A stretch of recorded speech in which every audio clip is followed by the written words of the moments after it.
You know, I've had enough of mentally ill people. Enough of them. And no, I'm not talking about mentally disabled people. I'm talking about mentally ill people. There's a distinct difference. You'll understand exactly what I'm talking about. Let's watch this video. His cameras capture a man deliberately slapping a tray with more than a half dozen plates full of food out of the hand of one of his servers.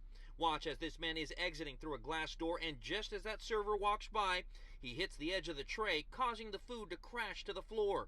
As that server is left with a look of confusion, that man just casually walks away. Knocked over the tray full of food, which, you know, was unfortunate. It was Mother's Day. We had to make that food again. We had to clean the floors.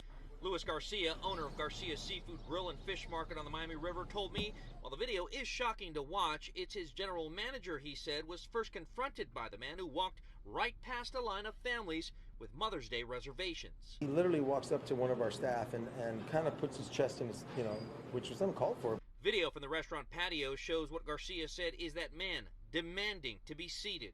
And as his general manager begins calling the police, he's followed as he tries to avoid a confrontation after repeatedly asking the man to leave. When he was approached, he got aggressive. While days have passed since the disturbance for Garcia's diners, it's his worry this person may have been mentally struggling with something more. You don't know what this gentleman was going through.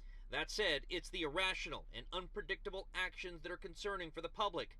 For that reason, police want to find him. First thing that's scary about this is that if this guy is truly mentally ill, he could have, and he was armed, he could have just blew that fucking waiter's head off while he was walking out of the restaurant. The waiter would have had no idea this was happening. This is why situational awareness is so important. And I know a lot of people are like really concerned about Big Brother and the government treading on them. And I totally agree. Except for people like this. I think we should start fucking doling out house arrests like fucking party favors in this country. And a lot of people will start acting more like they're part of a fucking civilization and not like they're in their own fucking living room.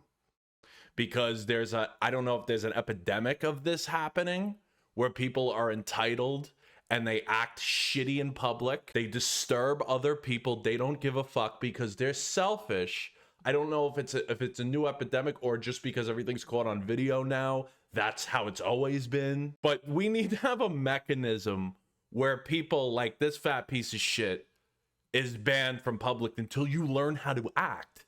If you don't know how to act, you cannot share public spaces with people. Point blank, period. And I can't stand when everybody always wants to turn around and be like, well, like even the restaurant owner, well, we don't know what he was going through. It doesn't matter. People always use mental illness as a crutch. Oh, he's mentally ill. Don't worry. He's got this disease, blah, blah, blah, blah, blah, blah, blah. Like, sure, if I got my food spit in or something like that, or I got disrespected, or somebody at the table, we got disrespected, and I was totally provoked, then that's a reaction. This, from what I gather from this story, this guy didn't have a legitimate gripe anywhere. He was just a fucking lunatic and walked in and treated the place like it was his fucking living room. That's why I totally believe that we need to have a task force to yank these fucking people off the street, and people should lose privilege to leave their house. They should. Because right now there's no consequence for it. Like, yeah, the police are looking for him. Oh, they're going to say it's mentally ill and it's fine and nobody got hurt. Yeah, but what separates this guy from being one of those nuts who just comes in a month later and blows the owner's head off? You don't know. Like me, personally, I don't give a fuck. Like, I can handle shit like this in public. It annoys me, but it's like, I have a mother, I got nieces, I got sisters, I got fucking elderly people in my family. And it's like, I don't want them sharing spaces with people who act like this guy. And I know, oh, well, he just threw food, dude. Like, what do you, no. I picture the situation already like I'm there. He's in there, he's bumping everybody with his chest, he's causing a whole fucking issue. And if he's mentally ill, right, which everybody likes to dull that out, you could probably, but you know, by the way he's dressed and everything, he's probably not have the best hygiene. So on top of that, he probably smells like he's fucking decaying. And that's another thing, that should get you yanked off the street. If you don't shower, so under my regime, act up in public, house arrest. Don't shower, house arrest. Cutting people in line, house arrest. Speaking in the movie theaters, house arrest. Guys, we live in a fucking society. It's not your living room. I hope they find this fat, selfish scumbag and he at least pays for the meal. Thank you guys so much for watching. Please don't forget to like and subscribe. It helps me tremendously in the algorithm. Thank you.